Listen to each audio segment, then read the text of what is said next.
to all the listeners who are here. I'm sure that you've seen plenty of my posts. We're breaking down some more market madness matchups. It's been a bit of a crazy week, a lot of upsets, some possible upsets that are currently being pulled.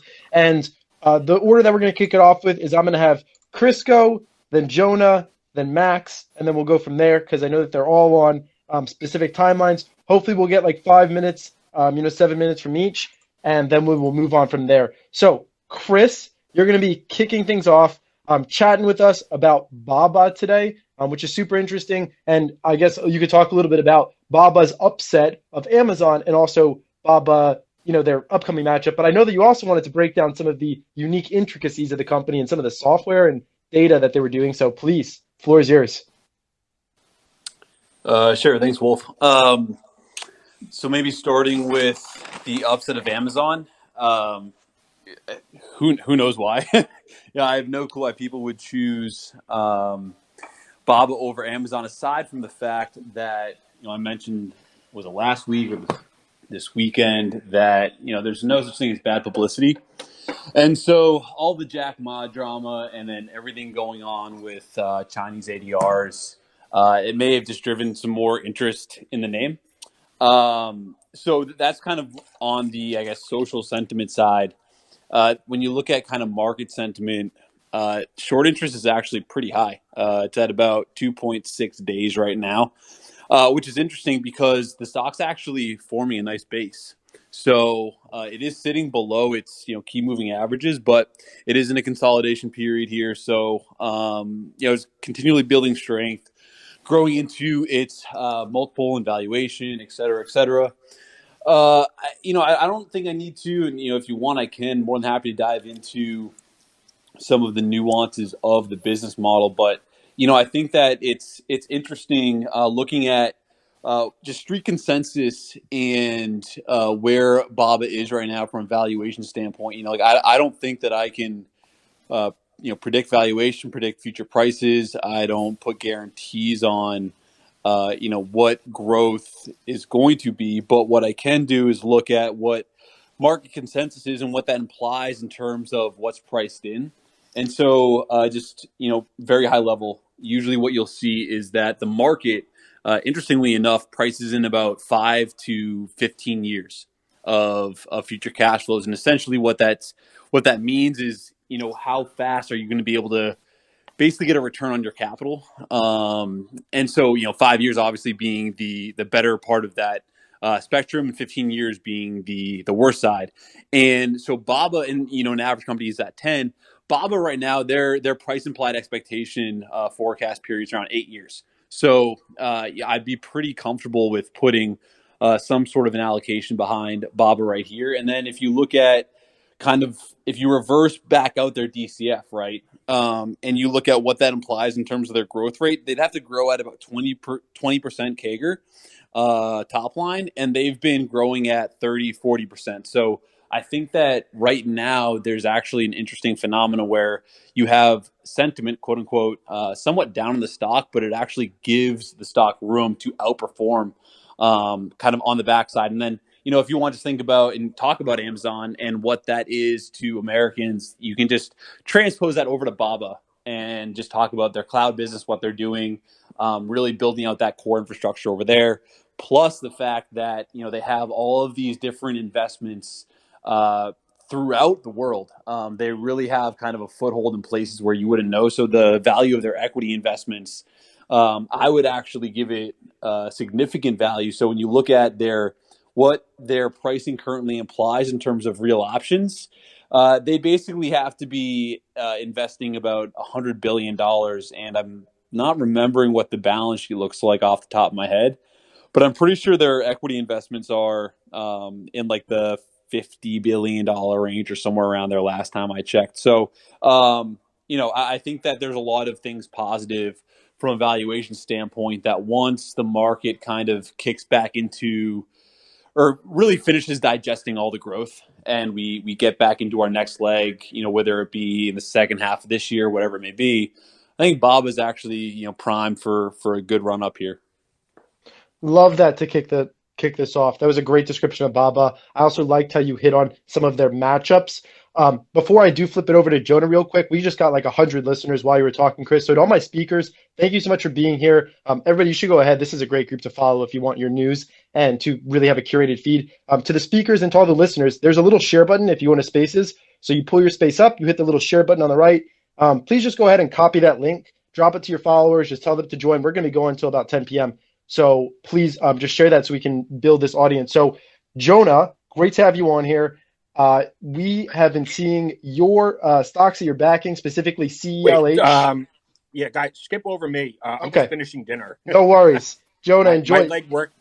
My leg workout at the gym went a little bit longer than expected, so just do the next person and then come back to me. Get that protein, man. Get that protein. I'd love to hear it. Chicken and rice, baby. That's all I eat. Yes, sir. Yum. That's so if you go check out Jonah's Insta, give him a follow. He's got the gains.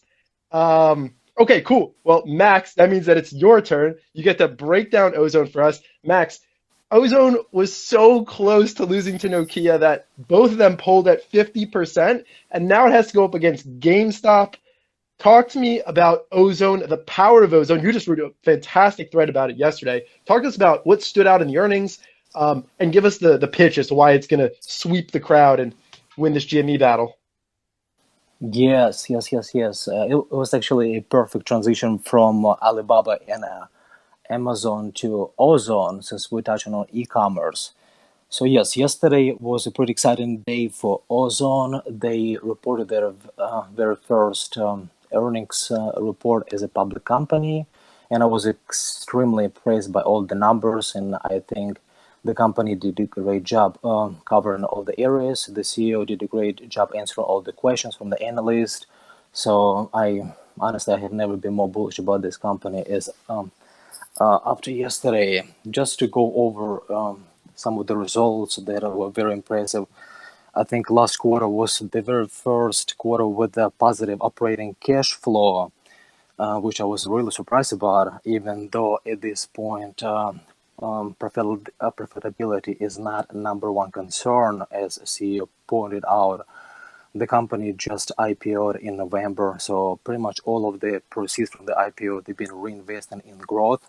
And CEO said that scaling up is our number one priority, but regardless of their goals, and reinvesting capital in fulfillment center, logistics, and infrastructure, they still ended up having a positive cash flow, which I was very impressed about. A couple of things that really stood out to me from earnings is, number one is that the company has $1.4 billion in cash and cash equivalents, which should be plenty of capital to follow their ambitious goals and deliver on all the promises, and in the next couple of years probably overtake some of their major competitors when it comes to infrastructure, which is Wildberries, Yandex, and Sberbank, most likely. When it comes to revenues, number one revenue generator, it would be marketplaces, and I think quarter over quarter it was improved by almost 4 times, but if we were comparing year over year, it was almost 8 times. So the amount of buyers and sellers on the marketplaces on Ozone is just keep increasing at a very, very fast pace. Another thing that really stood out to me is their 1-hour delivery in Moscow and St. Petersburg, one of the biggest places in Russia right now. I personally have multiple friends who live in Russia and St. Petersburg and using their service personally or for their business. And honestly, no one ever complains about this. Everyone is fully satisfied and would never go anywhere else. So yeah, a lot of exciting things. And last thing about earnings is that I think it was a very impressive guidance from the CEO.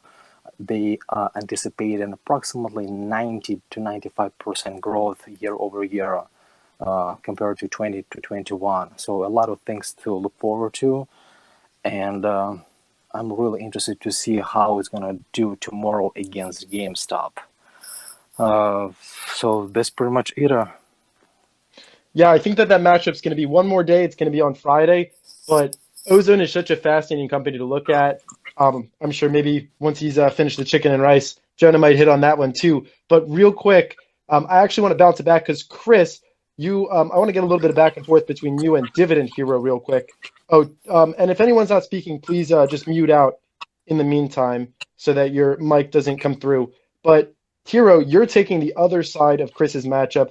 So Baba is going against the trusted and true Coca-Cola. So talk to me about KO and why people would lean towards that instead of Baba. Yeah, I mean, of the matchups, that is the one that I felt more comfortable talking about. But I mean, everybody knows Coca-Cola. It's one of the classic Warren Buffett holdings. I think every conversation that revolves around Coca-Cola, Warren Buffett is brought up. So I mean, I think he's going to earn over $600 million in dividends from Coca-Cola in 2021. So that's, they're just your classic dividend stock. They're hovering on that 3% yield. They actually benefited lately from that rotation into the value names. And I see them benefiting greatly from just the reopening of the economy, return to in-person sports, return to restaurants, return to travel. Coca-Cola kind of has arms in just so many different sectors of people's day-to-day lives that I think people just kind of stick to what they know. And so a lot of people in America especially have not used Alibaba and probably have not heard of it. I think if you were to go up and down the streets and ask people and just talk to people, they probably haven't heard of it unless they're kind of involved in the stock market, things like that. But Coca-Cola, I mean, it's pretty hard to go, watch TV, go to a sporting event, go do anything like that without a Coca-Cola ad coming up. And so I think they have a lot, obviously they were hit hard from the pandemic, but they did a little bit of restructuring, which was pretty promising. I do want to preface this with I'm not a shareholder of Coca-Cola. I personally think they are a little bit past their prime, and they need to show a little bit more growth. I mean, they're very, very stable, good, solid dividend, but I just want a little bit more growth out of them. A few potential markets that they can push into. I know coffee. I think they just released a drink with coffee. I haven't had it. I don't know if anybody else has. Kind of interested to hear some feedback on that. They could be getting into the hard seltzer market. Kind of going at the White Claws there. And then of course the energy drink market. They have a Coke Energy. I don't think they're going to take Celsius head on, but energy drinks are certainly a popular space, and so they're always putting out new products here and there, and just finding what's going to stick and what the consumers are going to grab onto. Definitely. Okay, so that was an interesting bit on that side. So Jonah, I believe that you are ready now. Is that correct? Yep, I'm ready to go. Hey, Wolf, really quick. I'm sorry, I gotta go. As much as I would love to stick around with you guys and learn from all of you, I gotta go. So look forward to all of the future events. You guys have a great evening, and I'll talk to you later. No worries, Max. Take care. We'll have you soon. Have a good night. Okay. All right. So real quick, just for everyone, before we get to Jonah, I just want to remind everyone that if you did fill out a bracket, we have updated the website. So if you go into my bio and you click on the link in my bio, you will be able to see the updated brackets website. If you submitted a bracket, the winning bracket does win $10,000. In addition to, we are sponsored, Wolf Financial is sponsored by Seeking Alpha, TradingView, Finimize, and SocialSentiment.io. So those are some of our sponsors and stuff that you can win. So feel free to check out my bio for more information and the link. But now it is time for the case for DMTK and for CELH, both who I think have pretty tough matchups. So let's talk Celsius first, Jonah, because that's actually in its matchup right now. I'm just pulling up the data right now. So also, if you go to my page and you check out on my pinned tweet, there's a matchup going on between several different assets. And right now, Celsius is losing. It's losing pretty badly. There's 1,612 votes counted, and it only has 30% of the vote. So, Jonah, tell me why Celsius could should be winning over Square here, that matchup. And then, just give us a couple minutes about Celsius as well, because I know you're pretty passionate about them. First of all, you can't drink Square Cash, right? So right there, Celsius is better. Celsius didn't have to pay Miley Cyrus to promote their Cash App, right? So that's two. No, I'm just kidding. I'm kidding. Square's hard. I mean, Square's going to be a tough matchup. So I'm not going to bash Square. It's a phenomenal company. There's a million great reasons to own Square, but I'm more of a small cap growth investor. So obviously my preference is Celsius. I also think Celsius has a better shot at going 5x over the next 5 years versus Square, since Square's market cap is already around $100 billion. Celsius around $3.5 billion right now. So Celsius is coming off an interesting year. Obviously, they were hurt by the pandemic because a lot of gyms and fitness centers that sold their products had to shut down. Foot traffic in grocery stores and retailers slowed down from the pandemic. So Celsius put more of an emphasis on e-commerce, and they quickly became the top one or two selling energy drink on Amazon, which is pretty impressive. Last year, they grew overall revenues by 74%. And now coming out of the pandemic, as we see gyms and fitness centers returning to some normalcy, foot traffic is coming back to the retailers. I think they're in a nice position where all three sales channels will be firing at the same time, right? E-commerce, gyms, and retail. In terms of retail, Celsius now has relationships with, I believe it's 82,000 stores, and that's as of Q4. It might even be more than that when they report their Q1 numbers. So 82,000 stores. Up until now, they've been going DTR, which stands for direct to retailer, which basically means that when a retailer runs out of product, they order it from Celsius. Celsius ships it to their warehouse, or distribution center. Then the distribution center ships it to the store, and someone from the store, meaning an employee, has to stock the shelves. And that was the problem in Q3 and Q4, where a lot of people were posting pictures on Twitter of the shelves being empty, and it's because the employees were not stocking the shelves fast enough because the sales velocity was too much for them to keep up with. But now that the company is switching to DSD, which stands for direct store delivery, and they have 150 regional partners that are also, they work with Pepsi and Coca-Cola and all these other big brands, and now they're bringing on Celsius, so Celsius will get pallets in their trucks going directly to stores that are going to be stocked by these DSD partners. So they'll make sure that the shelves are always full, that the merchandising is correct, the displays are correct, all these, so if you're a Red Bull or Monster, the shelf space is obviously pretty critical when it comes to a product like this. So I've heard stories of people walking in to grab Celsius, and Celsius is in the wrong place, where whoever stocked the energy shelf for Red Bull or Monster, kind of moves Celsius out of the way or push them to the back. So it gets pretty cutthroat. DSD will fix that. Celsius is also rolling out 1,400 of these branded coolers. They're going to be going into prime locations, convenience stores, gas stations, because convenience stores are actually like over 50% of all retail sales, right? You walk into a convenience store, you see it, you grab it, but having it cold in a cooler makes a big difference. Nobody wants to drink a warm energy drink off of a shelf. So having those 1,400 branded coolers, they've already deployed 200 so far, and some of those stores are seeing a 150 to 200% increase in sales velocity. So that's obviously a great sign. So there's a lot of reasons to like this company. Obviously, international growth could be a big part of the story. They have relationships right now with distributors in Europe, like the Nordic states, as well as in Asia. So I'm obviously a big fan of the company.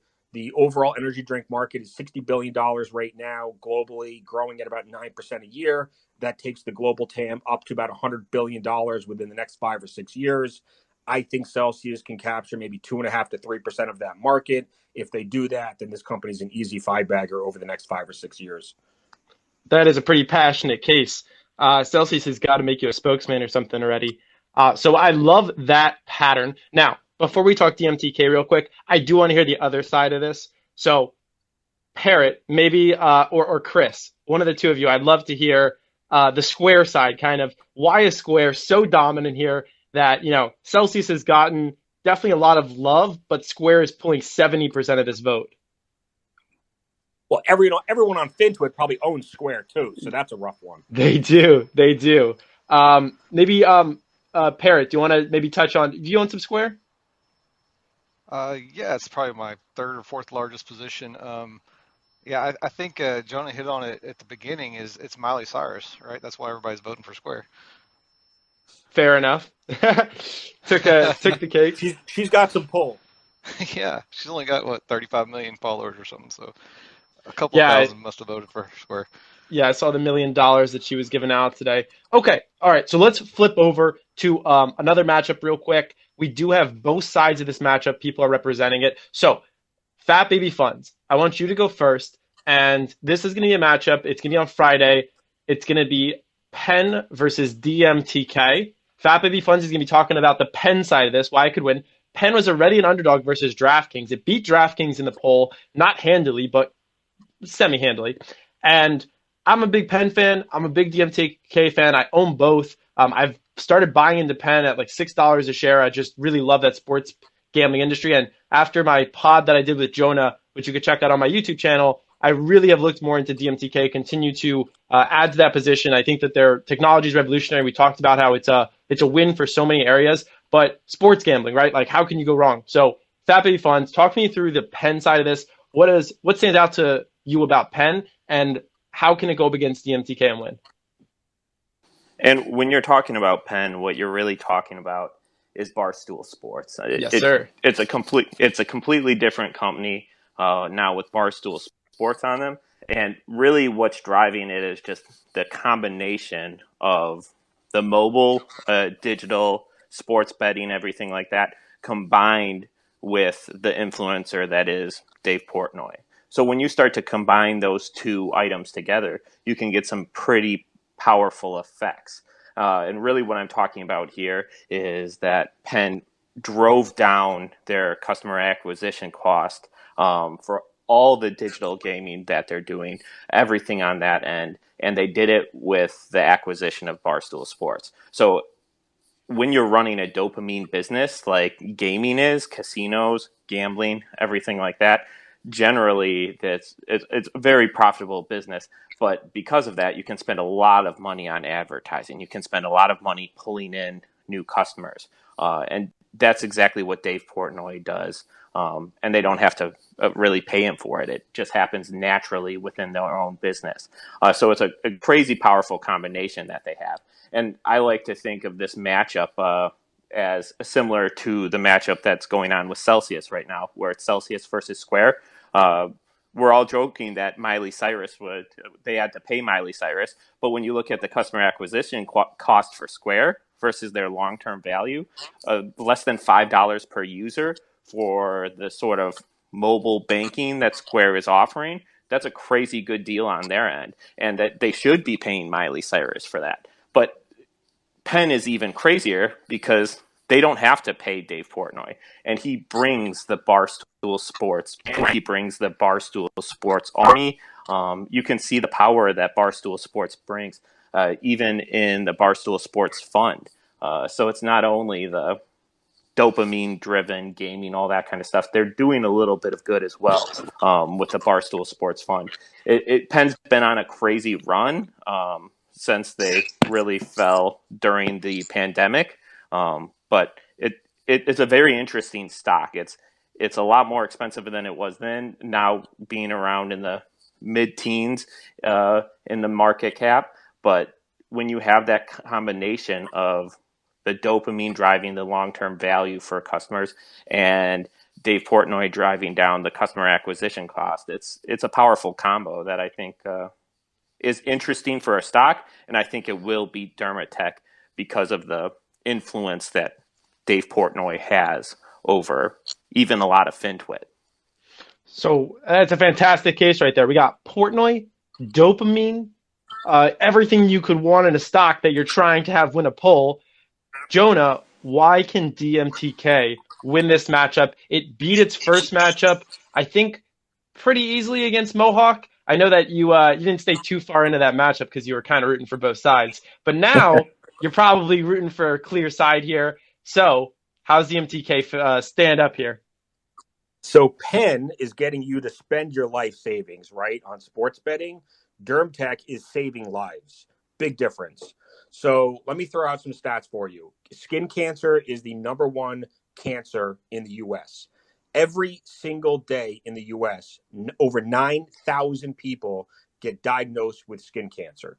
It's a crazy number. 9,000 people a day get diagnosed with skin cancer in the U.S. Melanoma is the most deadly of the skin cancers. Up until now, DermTech has created a smart patch, which is basically a genomics patch, non-invasive, non-painful, that you or your dermatologist or primary care physician can use. Right? They come in these pouches. Each pouch has 4 patches. You apply the patch to a mole. You rub it on there. You pull the patch off. You put it back in the pouch. You send it back to DermTech's lab. And within a few days, they basically provide you the results and let you know if there's anything, going on at a DNA level that you should be concerned about. So very, very disruptive. DermTech's going to save a lot of lives. This is a small company. We're talking a market cap of under 1.5 billion. Revenues last year were small, 6 million. I believe they'll probably triple those revenues this year based on their Q4 volume processing. They should do somewhere around 18 million this year. So we're talking 3x growth, and that's just the beginning. I mean, this is the kind of company that could, I still think they could be a 10 bagger over the next 5 years. If you look at Exact Sciences, and what that chart has done or what that stock has done over the last 5 or 6 years, I think DermTech has a chance to replicate that. But right now their current product, which is called PLA, pigmented lesion assay, is just one product. They're getting ready to launch PLA Plus, which is even more accurate. And then later this year, they'll be launching Luminate, which is more of a DTC. Well, they're not saying it's DTC yet. I think they want to stick with the dermatologists. But either way, it's going to be for individuals to get a third-party analysis of their skin and how much UV damage they've experienced. That could be a massive market because there's obviously some correlation between UV damage and skin cancer. So the earlier that people detect skin cancer, the more treatable it is, and the higher what's the right word? Chance of not dying. That's your survival rate. So with melanoma, early detection, the 5-year survival rate is 99%. So obviously the goal with DermTech is to catch skin cancer as early as possible. Luminate, is a perfect product because they'll be able to diagnose how much UV damage you have, and then obviously the more damage you have, the more likely you are to develop skin cancer later on in life. So, and then there's other products in the pipeline for other forms of skin cancer. There's 2 other forms of skin cancer. DermTech's goal is to develop patches for both of those. And then they're also working with some large companies like L'Oreal and Johnson & Johnson because they're building an entire genomic skin data platform where pharma companies, biotech companies, other genomics companies can basically license or use that data to develop drugs on their own. So as DermTech is able to compile all this data, they'll have many, many ways to generate revenue off of that data. So I think there's just a lot of ways that DermTech's going to win. It fits into my investment thesis or strategy, which is, small cap companies growing at exponential rates, very disruptive, huge TAMs, right? Total addressable market, and companies that I believe can be 5 baggers over the next 5 years. DermTech's my 3rd largest position, my personal account. I think it's my 2nd or 3rd largest in my social capital fund. So I'm still very bullish on the company. I love Penn Gaming. I love what Portnoy's done, but DermTech saving lives. Penn is not. That is a strong way to end that statement. I like that. It's a real ethical dilemma here. Are you going for the dopamine rush, the Portnoy bullish sentiment, or are you looking at something like DMTK with its probable life-saving scientific breakthroughs? Either way, I like both stocks. I'm bullish on both stocks, but you all have to choose. And that will be on the poll. If you haven't voted yet, go to my pinned tweet right now. Vote on a number of polls. Winner of this is going to bracket system is a bunch of prizes. You can check them out in my bio as well. So, Jonah, I loved that breakdown. Now, we do have a few other speakers that I want to get around to real quick. Before I do that, we have a lot more people have joined since. Just for everyone that's joining, my name is Golf Blacksburg, and I'm the COO and voice of Wolf Financial on Twitter. Wolf is a startup app trying to basically take Twitter and turn it into something much better for people that are investing. So feel free to check us out. Feel free to go ahead and give me a follow. I love to build my community and talk with y'all. But really special guest that's on here tonight, probably one of the OGs that I've been following, is Parrot Stock. Parrot, your matchup is already concluded. You already won. How does it feel? SE beat Twitter on Twitter's own platform. SE is now moving on to the next round, and it's going to have a very tough challenger in the Sweet 16. It is either going to face Tesla or Palantir. Runaway Investor, I'm going to go to you after, and Will also, to talk about a couple of other stuff in here. But Parrot, talk to me about SE beating Twitter handily and then having to go up against either Tesla or Palantir, which, by the way, Tesla and Palantir right now is on pace to set a record for most votes that I've gotten on a matchup. It currently has 1,000, no, it would beat it, 2,005 votes, and it is sitting at 50 to 50. Each one has 1,000 votes. So talk me through SE's path to the chip. Wow. Well, super excited they beat Twitter a couple of days ago, and I just looked at that matchup too, and I was shocked at how close that was. I figured Tesla would walk away with that just from the popularity on FinTwit. I guess there's enough on the other side of that popularity to vote against them to keep that close. Palantir, obviously, I own that company. I actually own both now. I just started a position in Tesla, so I don't really have a dog in the fight, but it's going to be interesting. Either one is going to be tough matchup for SE. I think everybody here knows what SE is. I've talked about it here 3 or 4 times. I think for them to win this matchup, again, I think Tesla's probably the harder matchup because of the popularity on FinTwit. I think more people know who Tesla is. So, but I think FinTwit especially really appreciates SE. They appreciate the growth they've had. I'll just talk a little bit about their revenue stream. It's grown. Let me see if I can look it up. I pulled it up a minute ago, but it's 100% year over year in 2018, 150% in 2019, 100% in 2020. They just continue to grow their revenue year over year. Their expansion into multiple areas. They just keep hitting the nail on the head, right? Every time they Forrest just keeps winning, right? They've expanded into South America, into Brazil, into Mexico, taking on Macro Libre. I really like everything they're doing, and their cash cow and Free Fire. I think they were. I saw it the other day. I think they were top 5 or so in game revenue. So. Yeah, I think that's the way they're going to win, though. They're just going to have to. We're going to have to get out the vote. 100%. I trust that they will do it. You have a very loyal audience. I'm very excited to see that matchup. Real quick, because I know it's past his bedtime, but I do want to hear this from him because he prepared it for us. All right, Chris, I'm going to have to read literally what this is off of your tweet, but give us 2 minutes on quantum tunneling and transistor density, and then we're gonna hop back to stocks. But I got to give Chris his airtime here.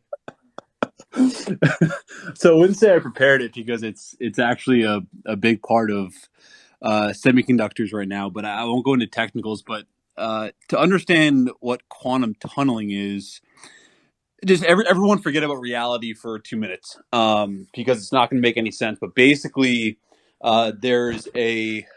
in quantum mechanics, there is a principle. There's first an equation called Schrodinger's equation, which basically is the wave function for a particle, and then there's a other component of quantum theory that's called wave-particle duality. So essentially, a particle is neither a particle or a wave until it is measured or it interacts with another particle. It is both at the same time. So if you think about a wave function, it can actually pass through if a electron or particle barrier is thin enough. Part of that wave function can pass through that barrier. So you can have, you can basically have something on two sides of a barrier, or even on a whole other side of the barrier at once, without even physically going over it or through it or past it. Why this is important? So when it comes to just talk about like gate lengths, right? For semiconductors, they cannot make the gate oxide too thin, which is I think it's about like 6.5 nanometers. Each nanometer is about 2 to 3 atoms in length, so you can't make it, any more than, let's say, 20 atoms in length for this oxide layer. Or else, when you pass a current through the gate, it would pass, if it was off, it would still pass current through, which would just cause a whole mess in semiconductors. And then just really, so that's the issue when it comes to semis, is that you from a physics standpoint, you can only have your transistor gate lengths as a certain narrow length. And then that's why, and I've been talking about it for a little bit, and I just sent out a memo on it last week. Advanced packaging is really critical to moving the whole industry forward. And if you want to do some more reading on quantum theory, quantum mechanics, and actually its effect on, let's just call nature, biology, photosynthesis, so the way that life it was created and is sustained, is all because of quantum mechanics. And then also, if you think about just tadpoles and frogs, that's also all a result of just pure quantum mechanics. So yeah, I just found it interesting that there's a direct relationship between quantum theory, which describes, the miniature world and what Einstein was wrong about, and semiconductors, which is really the fabric of our advanced civilization. Love that breakdown. Gave it to us very quick. I hope everyone, just like me, forgot about reality.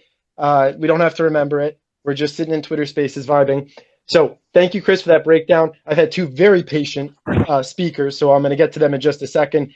Just for everyone that's joined again, I want to thank my friends at Twitter who have been super helpful, have been chatting with me all week, and finally gave me the beta host ability. I'm going to be hosting a series of these type of calls with really all of your favorite FinTwit creators coming on to this series and just continuing to chat with you all. So if you're following me, you'll be able to see those pop up at the top of your screen. I'm going to be doing a series on Fridays called The Weekly Howl, where we're going to break down what people bought and sold that week, what they're looking at the next week, as well as continuing into Market Madness as we go into the Sweet 16, the Elite Eight. I just know it's going to heat up more and more. Okay, so we have now very special guest. Will, you were after you spoke at the last one, I was getting all these DMs. People loved your breakdowns.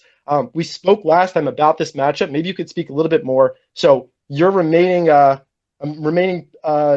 candidate here is Nerd. Nerd is going up against, I believe right now, it's in a battle on my pin tweet against Silver. So the Silver crowd, I'm not going to lie, they're a little bit tough. They come back.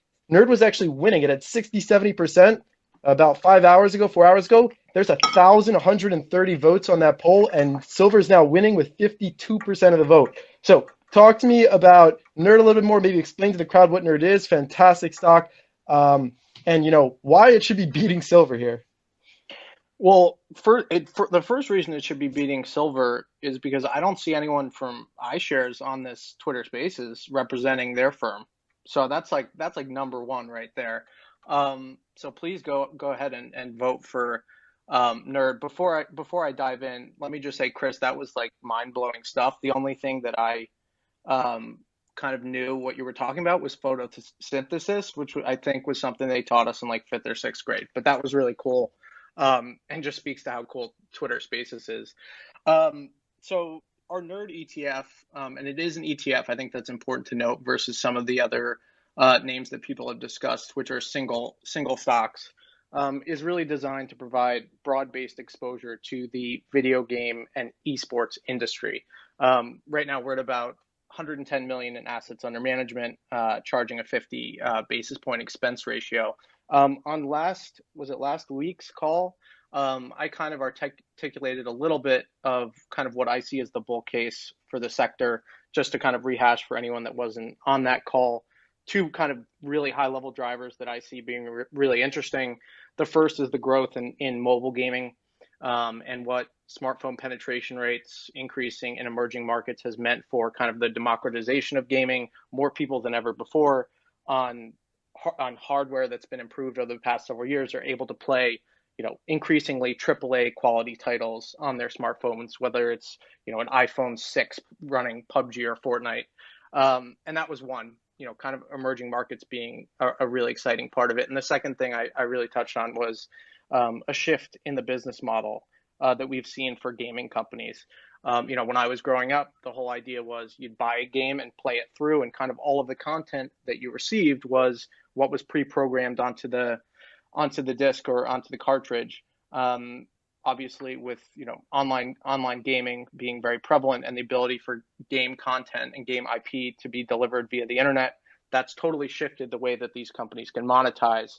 And to take that a step further, really that's meant kind of this, what we like to call this model of games as a service, whereby free-to-play games have become extremely popular. Free Fire was mentioned earlier, and in-game monetization where content, whether it's downloading a new skin or downloading a new map, is a way that games can be monetized. That said, a few more, so I came much more prepared this time. So a few more points that I'd make, because I got to win this vote against iShares and SLV. What a boring ETF that is, just going long silver. So the first I would kind of point out is the growth that we're seeing, not in the number of people playing games, but the number of people watching games. And I think this is really important because, in a lot of ways, gaming and esports are kind of challenging the world of traditional sports as much as they are other forms and media within the entertainment space. So when we look at esports viewership, there are roughly around 400 million people globally that are consumers of esports as viewers. That we expect that to grow to over 600 to 700 million over the next 5 years. To date, a lot of that growth has come from Korea and China. In particular, in Korea, esports as kind of a national pastime has been in place since internet cafes kind of took off there in the early part of the 2000s. We're seeing now esports kind of become more and more popular in the EU. North America, I would say, is probably lagging in terms of mainstream acceptance. That being said, when you kind of broaden it a little bit in terms of your scope and look at game live streaming more broadly, and what I mean by that is not just focusing on high level professional play, whether it's the Overwatch League or LCS, but talking about streaming in terms of watching content creators, watching streamers, this concept of social gaming. When you broaden it out to that level, you're looking at around 700 million people globally that are consuming that type of content. That doesn't even include video on demand, which YouTube has kind of carved out a niche there as the largest video on demand platform for games, where gaming is arguably, if not the most popular category on that platform, one of them. But there you're looking at, once I touched on the data points, and when you look at which holdings within our ETF, that's this kind of trend of watching people play stands to benefit. You have Huya and Douyu, which are Chinese game streaming platforms, kind of like if you think about what Twitch is in the US. Remember, Twitch, alongside a lot of these other large US tech platforms, is banned in China. So as a result, they kind of have their own internal copycats. Another I'd highlight is Bilibili.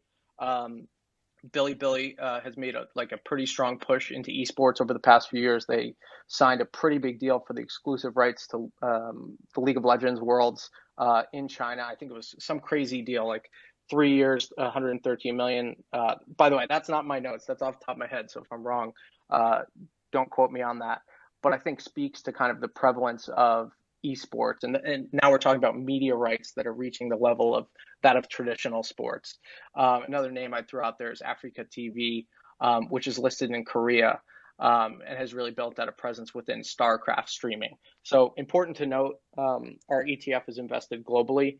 I just mentioned names that are listed in the US, Hong Kong, and Korea, respectively, right there. Next thing, and tell me if I'm going too long, Wolf.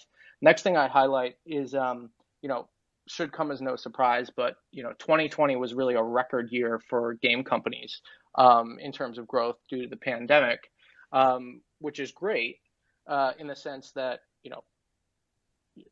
profitability was at all-time highs, cash on the balance sheets at all-time highs, but it does present, somewhat of a difficult comp set when we look into 2021. What I mean by comp set is, if your year-over-year growth, I'm throwing out a number, last year was 30%, that's a pretty high hurdle. When you look to kind of like more normalized, what a more normalized year would look like. So what does that mean in terms of what we expect for this year? I think quite simply, what it's going to do is it's going to drive M&A and consolidation within the industry as gaming companies are unable to organically grow the way maybe they want to. Instead, they'll look to acquire in an accretive fashion, maybe faster growing, smaller game studios. And I think when we look at, an industry that is now $160 billion per year in revenues, I think a lot of people don't realize larger than the global box office and music industries combined, consolidation becomes a relevant part as you look to kind of take that next leg of growth higher. And we've already seen a few deals announced. So, sorry, go ahead. No, I was just going to say I agreed with that. Yep. And oh, cool. And maybe 1 or 2 more minutes. Will, I could listen to you all day. Okay. No disrespect. You have all the knowledge. I have one last point. I won't even give you the examples of deals that have already been consummated. My last point is, there's been a lot of exuberance in certain parts of the market. We're starting to quote EV to sales multiples of 20, 30 times as being rational. That I think should be reserved for the highest growth companies. The multiples for video game software companies are very, very reasonable. And I'm going to rattle these off because I prepared this. These are price to earnings ratios. EA 22, Take-Two 29, Activision 22, Ubisoft 24, Nexon 21, NCSoft 16, Nintendo 18, NetEase 21, Capcom 29. So you have the growth backdrop that's taking place, coupled with kind of this shift in the way that people are consuming content. And on top of all of that, you have a shift in the business model that's becoming more attractive, more recurring, and you're getting in at multiples in the, call it 20 to 30 range on a price to earnings basis. That's my pitch. Vote for Nerd. That is quite the pitch. If anybody hasn't checked out Nerd NERD yet, out right now, Will basically just broke down for you why this industry is poised for success. Esports, I was talking with someone about this today, about this generational change that's happening right now, where there is a large generation of people that are growing up video games, right? And there's 2 ways that this carries over, in my opinion, to the future. Is one, what's to say that they're going to stop playing video games? Even if it's for a half hour a week, an hour a week, whatever it is, they're still in tune. And 2, the amount of people that are going for their kids or buy these for other people and introduce it to more people's lives is just expanding. And especially as we saw with COVID, people being pushed indoors, this is an industry on the rise. This is a fantastic way to have exposure to esports, which is really a hard one to just find individual stocks that are good for. So to us, hard act to follow, but I know that our next speaker is so prepared because he has been on Twitter all day pushing for his stock, and he has done. To note, the next matchup we're going to be discussing is a big one. We got Tesla versus PLTR. This already has 2,056 votes. It's tied at 50-50. All right, runaway down PLTR for us. Why is it going to take the crown in this? If it can beat Tesla, who can it beat? Yeah, so thank you, Will, for having me. So I actually can't believe it with Tesla and Palantir having the most votes. But to be honest, it doesn't even surprise me. We've seen so much news about Palantir, and we have Cathie Woods literally buying every possible share she can get her hands on, and it's just gone insane. We have Wall Street bets pushing Palantir, and it's just the sentiment just keeps growing and growing. So first of all, I like to think that both companies are really strong. I have nothing against Tesla. I actually think what Elon Musk has done for the Bitcoin community and the whole cryptocurrency community has just been absolutely amazing. He's been pushing it and pushing it. But now we got to talk Palantir because this is a stock, right? So I got 7,000 shares of Palantir myself, and I absolutely love this company. Something interesting we saw today, actually, a lot of people did see this, was Microsoft. Microsoft received $22 billion today from the U.S. government for their for their AR headset. So that's big. So we can see that the Biden administration, they are not slowing down on any military spending here. They're spending, right? So since 2001, we know that America has spent roughly $6.4 trillion on wars in the Middle East and Asia. So what does this mean for Palantir, right? Palantir is essentially a unique company. It stands by itself. It's a big data analytics company. It started back in 2003, and it was essentially a response to the rise in global terrorism. So we saw 9/11 just shortly before that. And essentially, Palantir came to life in order to help protect America.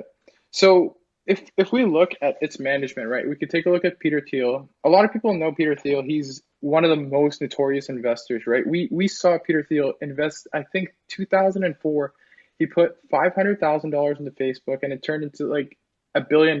It's just like beyond my imagination, right? So for somebody to just have like strong hands like this, it just blows me away. Like I was invested in cryptocurrency, and I started my investment back in November. I put 3% of my entire net worth into cryptocurrencies just as a gamble, but I put 3%. I wasn't going crazy. And that 3% turned into 25% of my net worth.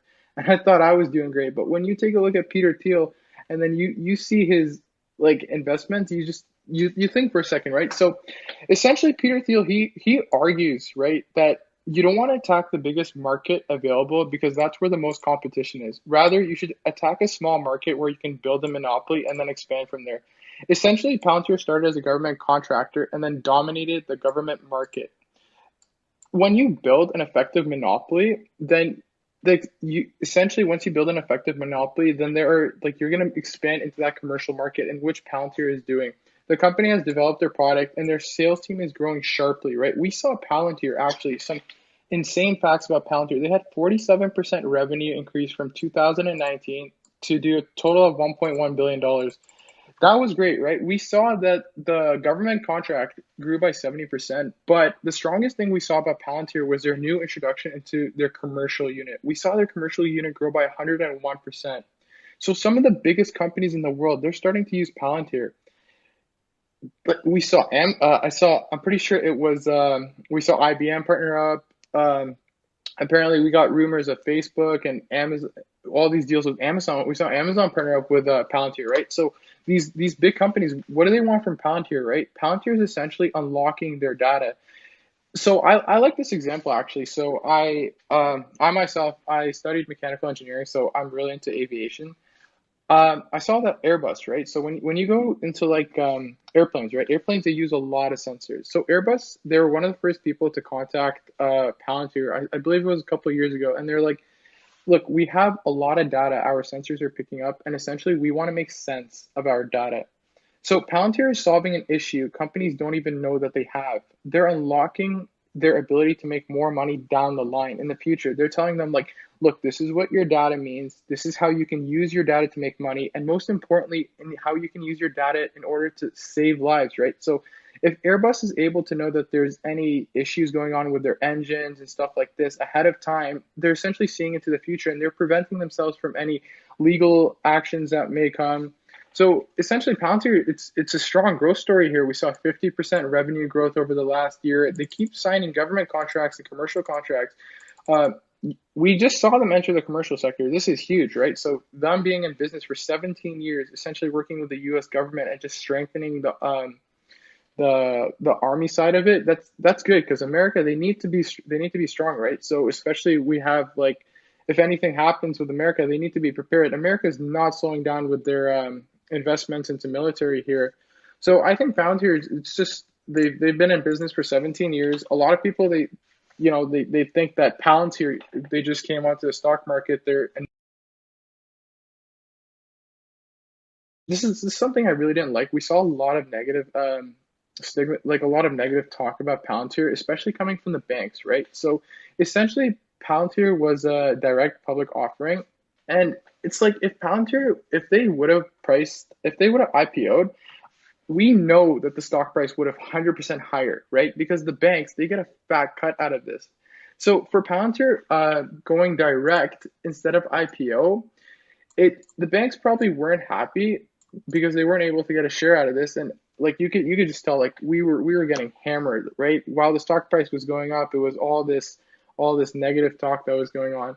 But in terms of like Tesla, right? I absolutely love Tesla. I had weak hands when I had Tesla. I owned Tesla a couple of months ago, back in like October. I had a lot of shares, but I just really think that it's expensive. Tesla is a very expensive stock, and I just had trouble sleeping at night. Like for me to think that one day Tesla will be a $2 trillion company, it's possible, but I'd rather have my money in Palantir, where the future is moving towards big data. Companies are unlocking their data. They're making more sense. They're using Palantir software to make more money, and essentially that's where I think Palantir is a great company to invest in, especially for long term. If you're here to wait, if you're waiting 3, 5, 10 years, maybe 20 years, who knows? You're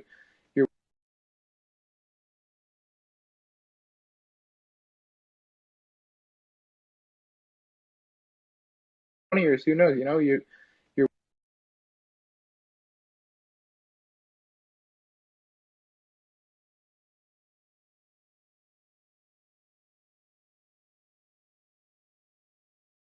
20 years, who knows? You're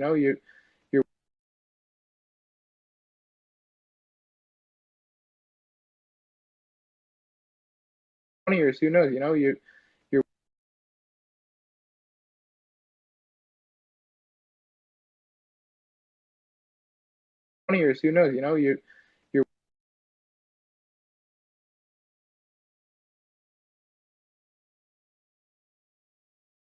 who knows? You're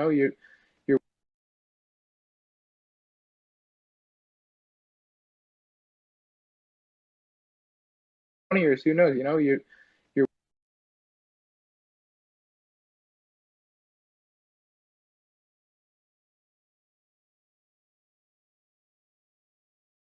20 years, who knows? You're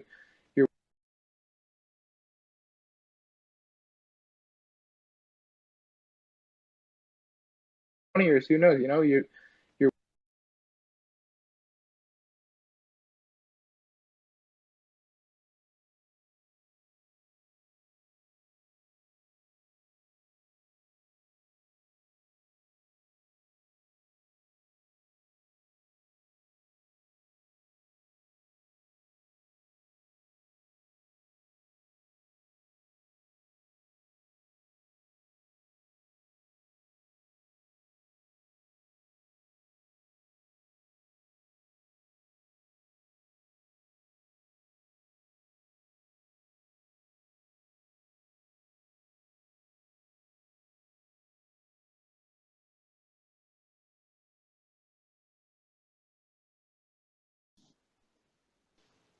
Hello, welcome back.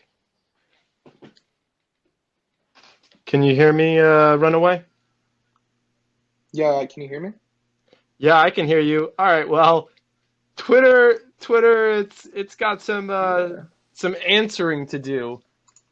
Yeah, like honestly, I don't own any Twitter shares, so that's not an issue for me. But I don't, yeah, I'd look into liquidating. But Yeah, apologies to everybody. Twitter just decided to just completely crash, and it looked like I was in two rooms for a second, but let's just give it everybody just come in. Let's get up to like 50 listeners again. So let's just share this link out. And let's finish up because I wanted to hear from yourself as well as Decade Investor, real quick, and just maybe a little touch more from Parrot.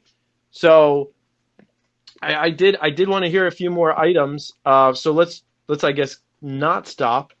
We're already at 49. So if my speakers and any of my listeners, which would be fantastic. Oh, I see Business Famous is here. Feel free to join us as a speaker if you like.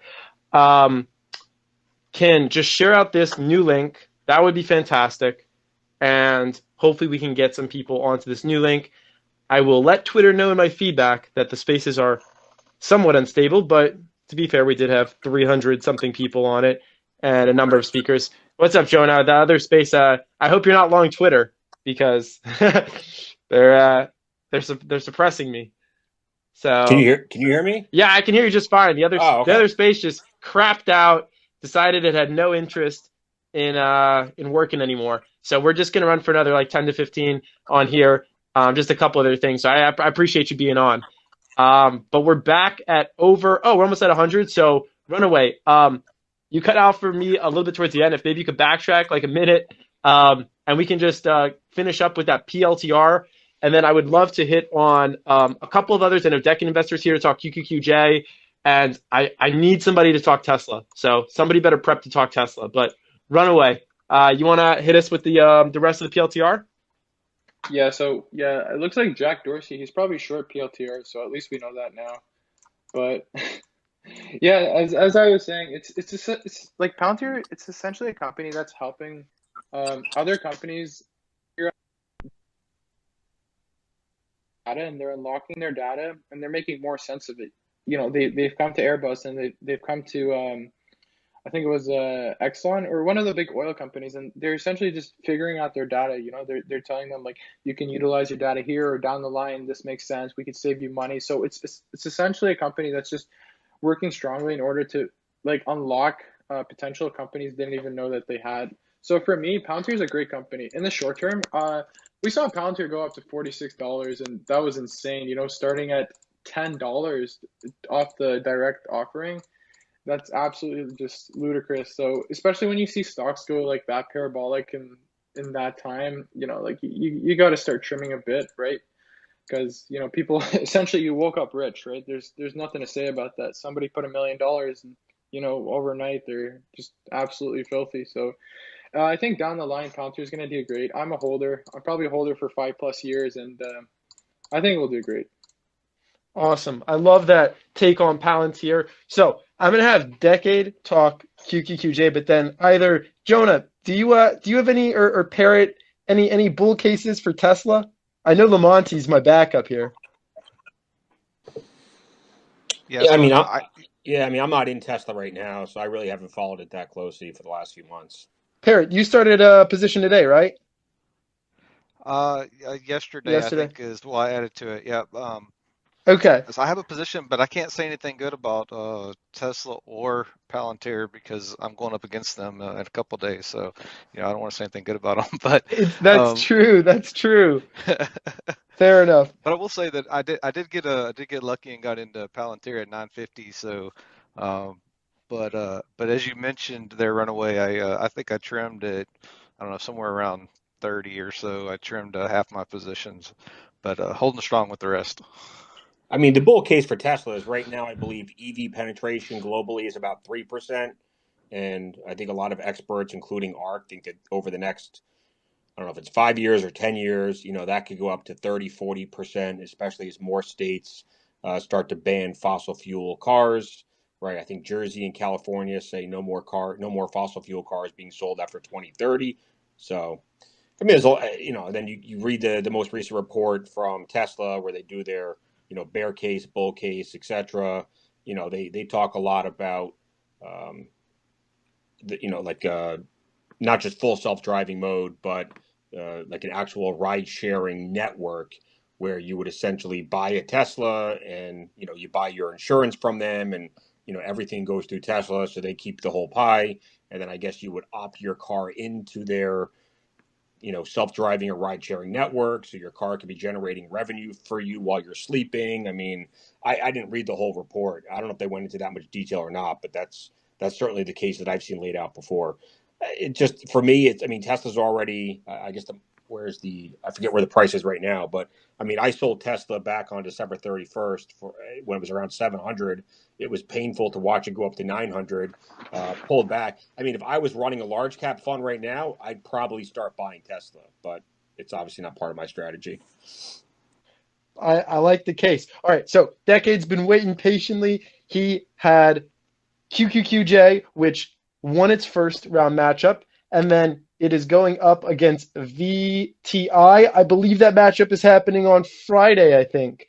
So, Decade, talk to us about QQQJ. What's up, everybody? Man, I'm jacked up. I just spent the last hour and a half talking about personal finance and investing on a Zoom call. So, man, I'm jacked up about investing. So, being surrounded by these people, if y'all are in this spaces right now, you guys are getting some crazy information for the cost of $0. So, take it all in, take some notes. But QQQJ, man, last round we went against VOO. the ugly stepbrother of VTI, and now we're taking on VTI, the big dog. David and Goliath type right here. QQQJ. So for those that don't know, QQQJ is the NASDAQ 101 to 200 largest non-financial stocks. So they call it the NASDAQ Next Gen ETF. So imagine, the little brother versus big brother. QQJ versus, QQQ is like the big brother. QQJ is like the little brother. But we're going against VTI. We're going against the entire U.S. market. That's great. We love the U.S. market.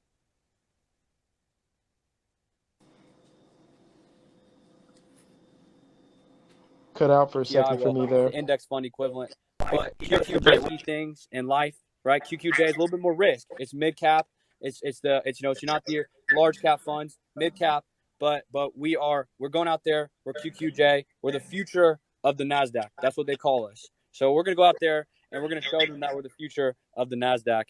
So I'm very bullish on QQJ. If you guys follow me, you see that I always am talking about buying more QQJ. Maybe it's a coincidence that I was buying a lot during the tournament last week. And so maybe it wasn't. I'm not going to say on that. But I'm very bullish on QQJ. It's an ETF, so you're diversifying your money. I think the largest holding is only like 2 or 3% of the entire ETF. So you're not going really heavy into any of them, but you're also diversifying amongst these growth stocks, the future of the NASDAQ. I see Ross just chatting me out. No, QQJ, I'm very bullish on it. And for the specifics in this bracket, again, we're going against VTI. So it's the big brother here versus the little brother. But we already took out VOO, so what's VTI? Ross, you have thoughts on that? I mean, me and Colin have been going back and forth on QQQJ for a while now. He really is the one who put me on. He put a lot of us on. I personally can't get enough of the diversification and the top holdings in QQQJ.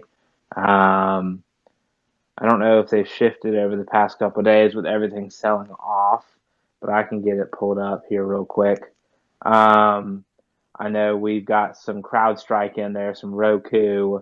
I mean, everything you want to own in this market, but in an ETF form. I mean, you really aren't going to get any better than that. Roku, CrowdStrike, Fortinet, Trade Desk, Viacom, CBS, Etsy, and I think even tucked way back in down further, you've got some DraftKings and a couple others. So, I mean, this is a name you want to own. So I want to hear. Oh yeah, go ahead. Well, I was gonna say, if it's any consolation as well, Invesco is a sponsor of the NCAA bracket, and this is the Wolf Financial bracket. So hey, I mean, I don't think that's any coincidence either. But no, I'm just kidding. I'm very bullish QQJ and in the tournament as well. It's my pick to win it all. Can't wait till Invesco sponsors my bracket. Don't forget, though, that our current sponsors are amazing. We have Seeking Alpha, TradingView, Finimize, and SocialSentiment.io. We also have a number of other sponsors. Tap into it. Chris Camillo from Dumb Money and Vermont Capital Partners. Vermont Capital Partners, by the way, super interesting if anyone wants to check it out. Diversity like you've never seen before. We all talk about diversifying your portfolio with QQQJ and all these others. Well, Vermont Capital Partners is actually a hedge fund that invests by sports betting your money. They've actually built an algorithm and they sports bet worldwide, hundreds of trades a day, and they returned 24% last year with 0% correlation to the stock market. Now, we just talked about a bunch of ETFs. We talked about VOO a little bit, QQQJ, VTI. Jonah, you're in a whole different world. What are your thoughts on some of these ETFs? Oh, sorry. I was just doing my dishes, cleaning my my chicken and rice out. ETFs. Oh, wait, can you hear me? Yeah, I can hear you just fine. Did you hear the question? Yeah, ETFs. I mean, I don't currently own any ETFs only because I run my own diversified portfolio with 15 to 20 names. I have, I think, 15 or 16 names in my personal portfolio, and then probably 23 or 24 names in my social capital fund. I think some people know that one of my goals over the next year is to launch my own ETF. So, I mean, I think it's definitely it's a good tool for investors that don't want to run their own money and put in the time and effort to do their own research and due diligence and follow these companies.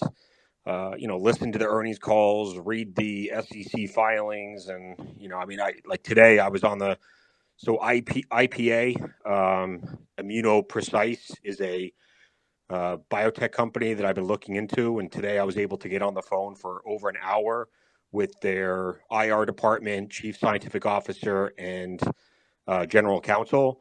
And I don't have that sort of access with large cap companies.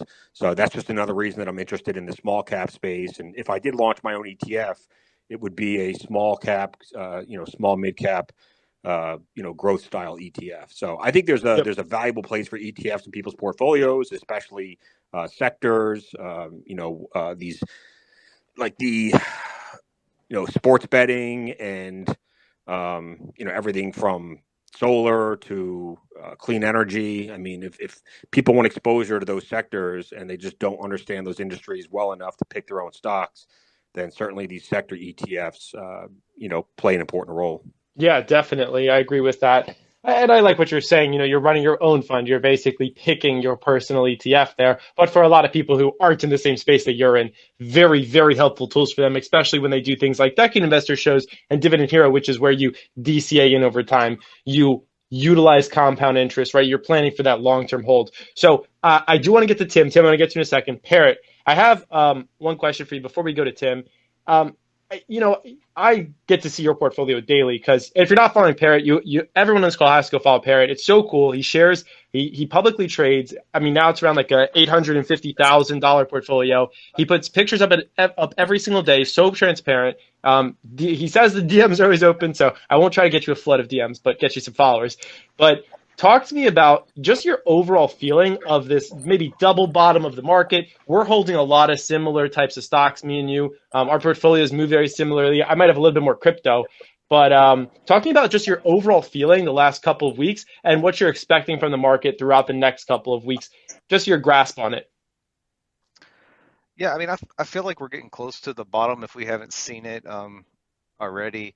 I hate to call it bottom because it'll drop again in the next day or two. So, we need to get some continuation here for a few days. But I'm feeling pretty good about where we're at. It feels like the market's starting to turn a little bit and get back into growth and favoring the growth stocks.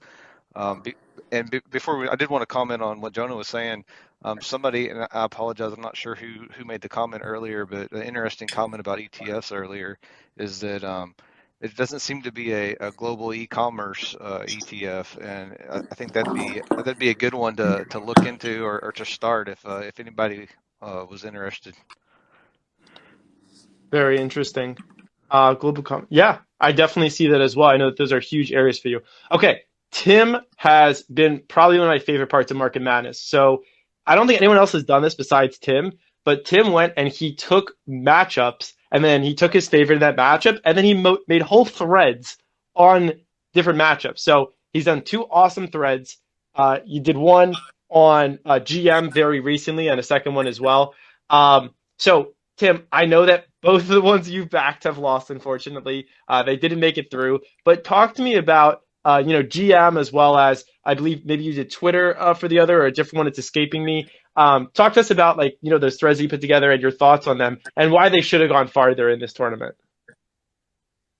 Yeah, I think I was just probably at the mercy of the social sentiment with C Limited. I think they're a fantastic company, and obviously Twitter had faced some very tough competition there. I absolutely love Twitter. I'm a fairly new believer in business from an investment perspective. I've always kind of thought that they were very slow and not necessarily focused on what their core was, which is to kind of create a better ecosystem for the creator, the author. Until recently, I'd say probably 3 months ago, I had the fortune to be able to kind of meet with the initial team that was designing Twitter Spaces.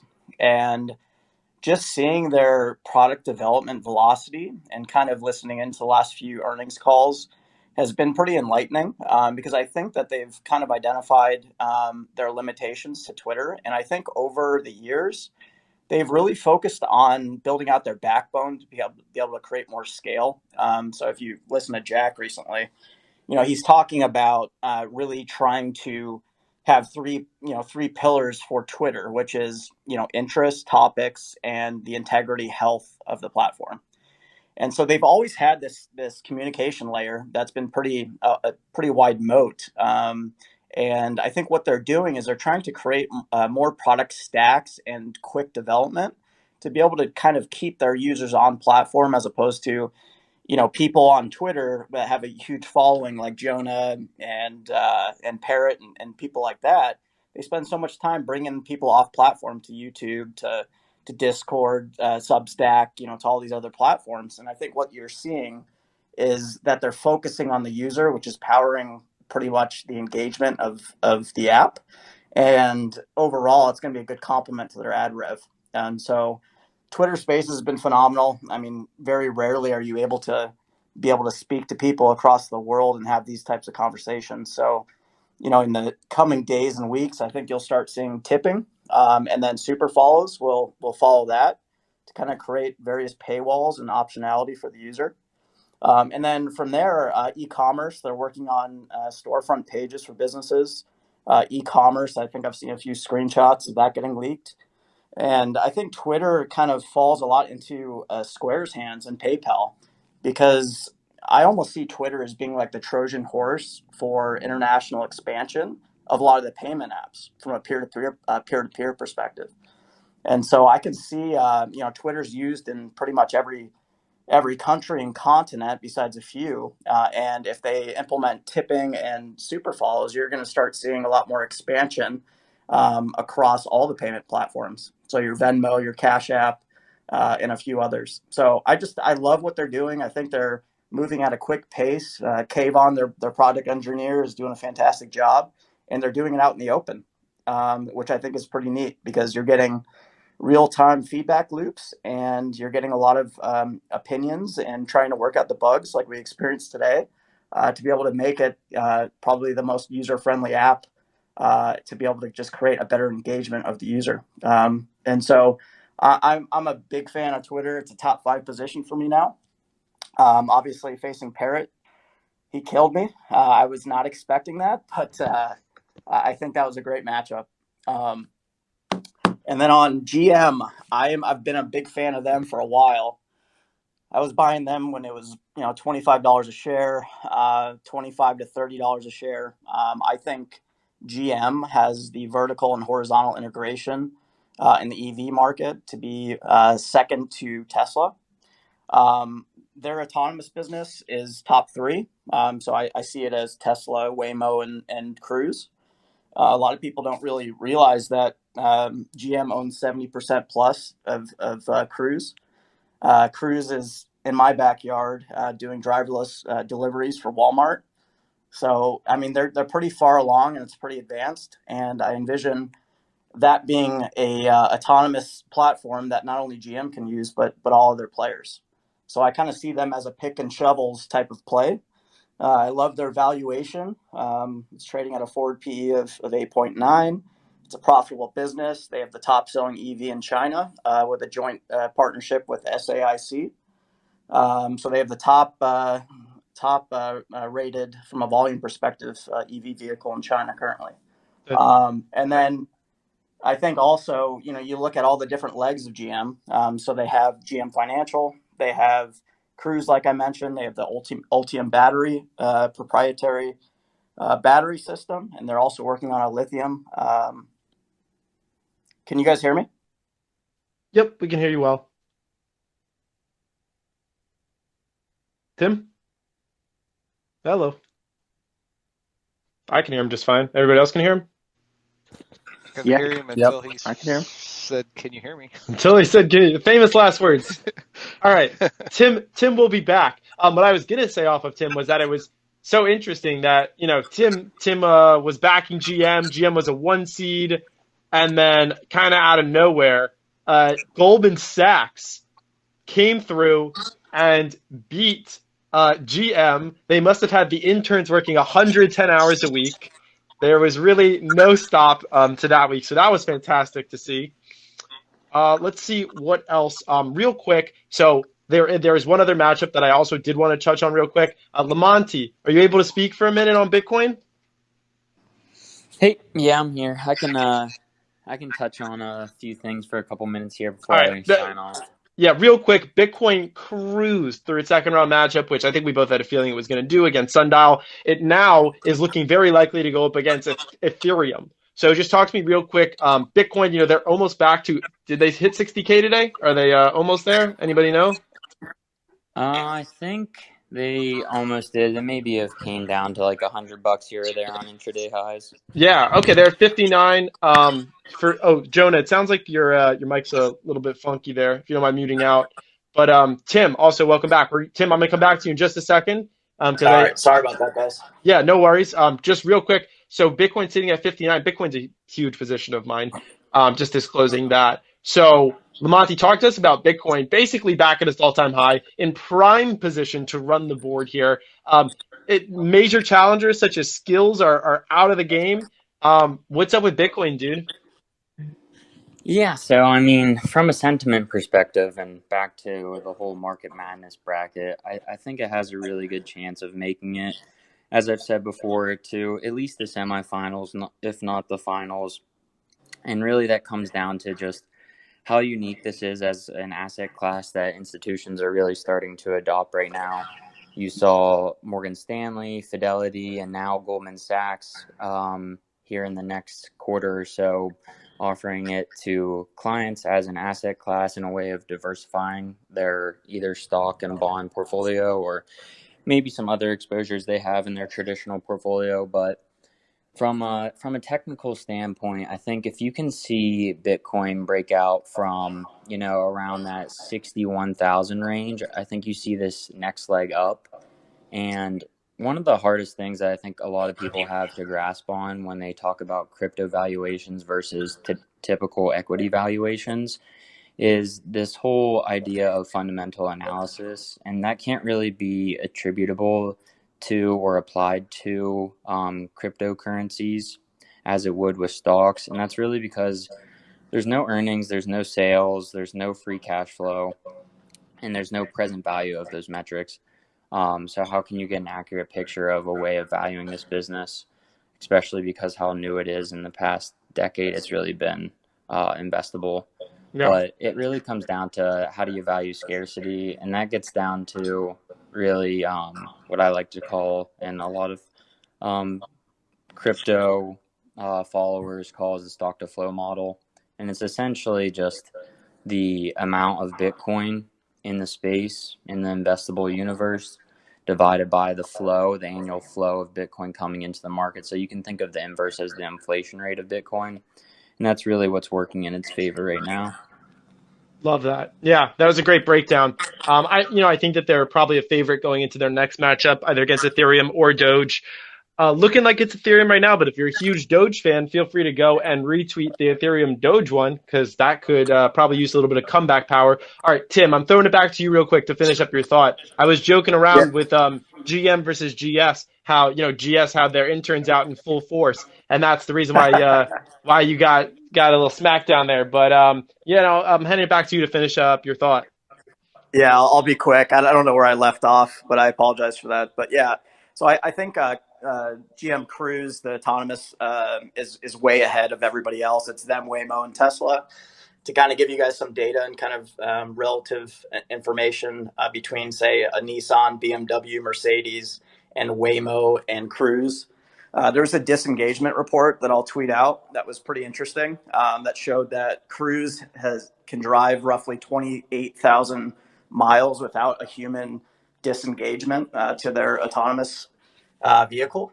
So, I mean, that's compared to less than 500 for, say, Nissan, Apple, BMW, Mercedes, Didi, Neuro, and other companies like that are in the space. So it's a huge. They're Waymo, Tesla, and Cruise are way ahead.